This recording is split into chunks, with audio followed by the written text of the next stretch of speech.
Sam Huber is the founder of LandVault, which is the largest real estate company in the Metaverse. LandVault has 120 architects, designers, and builders focused on the Metaverse, having completed projects for some well-known brand names like MasterCard and Heineken and L'Oreal. Now, before LandVault, Sam was the CEO of AdMix. That's an in-game advertising company that raised $37 million. And Sam is with me here today to explain what you're doing in the Metaverse. So Sam, maybe what inspired you to found LandVault? Thank you, Jen. First of all, thank you for having me. Super excited to discuss.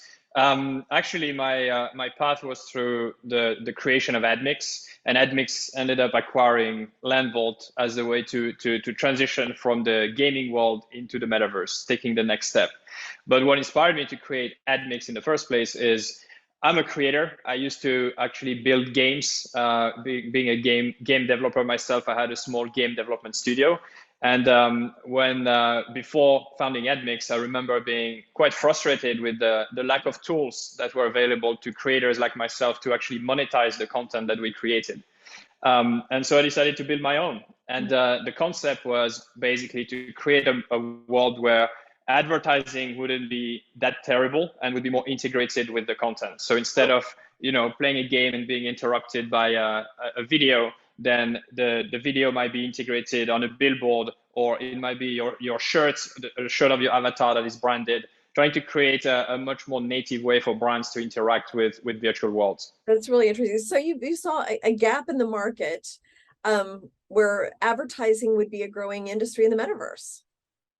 Well, initially it was in games. We just looking at the numbers, right? I mean, it started by basically building that solution for my own games, and then actually looking at the fact that at the time over 2 billion people were already playing games, and today, 5 years later, there's 3 billion people playing games. So actually, a huge fraction of the planet are playing games, whether it's console or whether it's on mobile.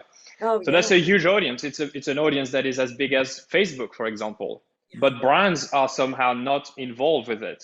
So imagine a world where you have a huge amount of people, 3 billion people, which is a lot of eyeballs, a lot of attention, and yet there are no tools, no technologies for brands to reach that audience. And so, it felt like a massive opportunity in the gaming world. And obviously now we're going deeper in the metaverse, which creates an even bigger opportunity. So what solution then does LandVault offer to brands to be able to advertise in the metaverse?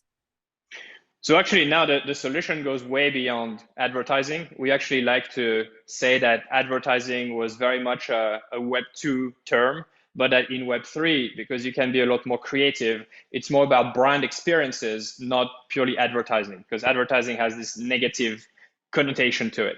And so what we offer now is a full-on end-to-end solution for any brand, any IP who wants to enter the metaverse. We help them find a location in the metaverse, which platform they want to be on, and then which piece of land, the concept of virtual land that you can either buy or rent.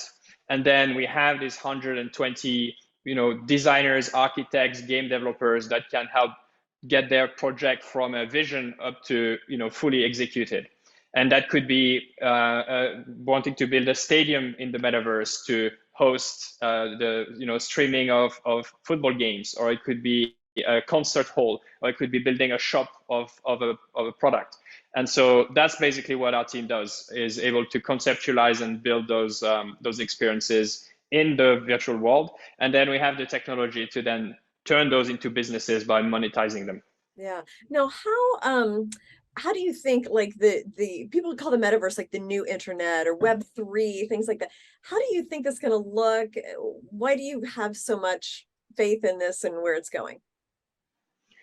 Again, I think it's looking at, to me, the metaverse is the intersection of gaming technologies becoming truly mainstream and the blockchain, which is one of the fastest growing technology out there. And if you put the two together, the convergence of these two huge trends is basically the metaverse. I think for the last, decade, we've always tried to create stories in a more immersive ways, starting from text to then pictures to then videos. And now we have the ultimate playground, which is effectively gaming, which is a 3D environment that is extremely immersive and very engaging, where brands would be able to tell stories in ways that they just can't tell on other media. Oh, And looking at again 3 billion gamers, it shows that if the game is exciting, if the game is engaging, then people like to spend time in those environments. and how can somebody monetize the metaverse, either a brand or and have some kind of sustained revenue? How do you see that looking?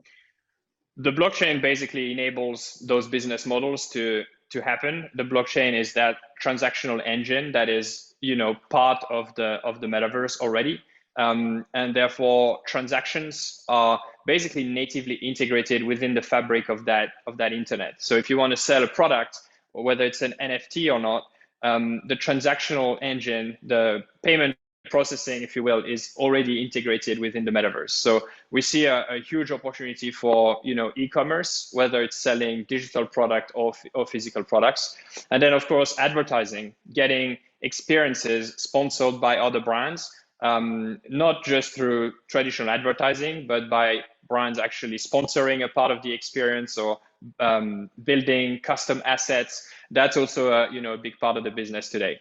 And then there will be other ways in the future for customers to monetize, the experiences. Probably ways we can't even imagine, will be reveal themselves in the coming years. What about the bear market? So it's been a tough year for crypto, and and of course, crypto and blockchain are interconnected. How has that affected the metaverse? So obviously there is, the metaverse is related to crypto in people's mind, and blockchain being an important part of it.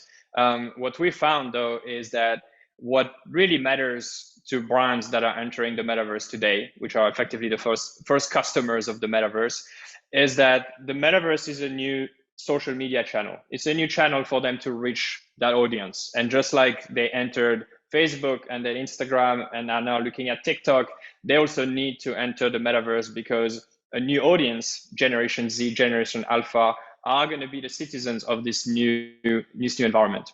So if you pitch it this way, it's fairly disconnected from the price of crypto. It's a much more long-term play. It's about customers. It's about the audience. It's not really dependent on the fluctuation of the market. Yeah. And so we found that even though overall there's less hype, of course, it actually means that brands are just more reasonable and take a bit longer to make decisions, but actually look at actual KPIs. Why do I need to be there? Is my audience actually there? And the ones that are still interested, are just a lot more committed to the space. Now, what would you say to people who are thinking about buying real estate in the metaverse, and how do they even start that process, and how is it different than buying physical real estate? Obviously, at LandVault, we're very bullish on virtual land. I was personally one of the first landowners in some of the platform like Somnium Space, for example, back in 2017, and seen a huge rise in prices from $50 per parcel to over $20,000, and then down to about 10,000. So it's been a crazy ride. But the way I think about it is, it's not that different from buying a web domain, a .com domain back in 2000. The land is just a location in the metaverse, and these locations are limited. And so if you believe in the metaverse, if you believe in the platform and the fact that it's the next generation of the internet, and one day there will be billions of people evolving in these spaces, the real estate is going to be very valuable. Just like holding a business domain is valuable. It's the location where people can find you. And land is just a 3D representation of that.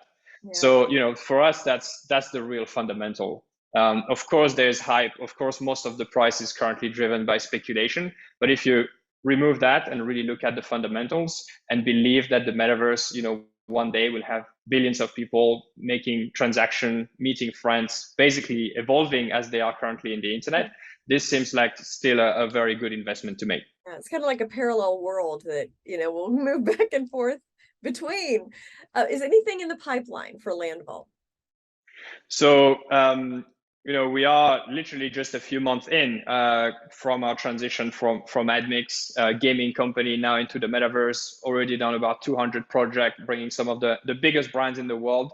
And now what we're doing now is actually building technology to automate parts of the process We are working with landowners in the metaverse that want to monetize the land, with creators that want to build, with brands that want to have the experience. So now what we're doing is actually creating marketplaces, platforms, so that brands can talk to creators and creators can talk to landowners instead of us basically mediating that. So we're learning a lot from all of the projects that we have done so far, and being the largest builder to actually build technology to further accelerate the metaverse economy.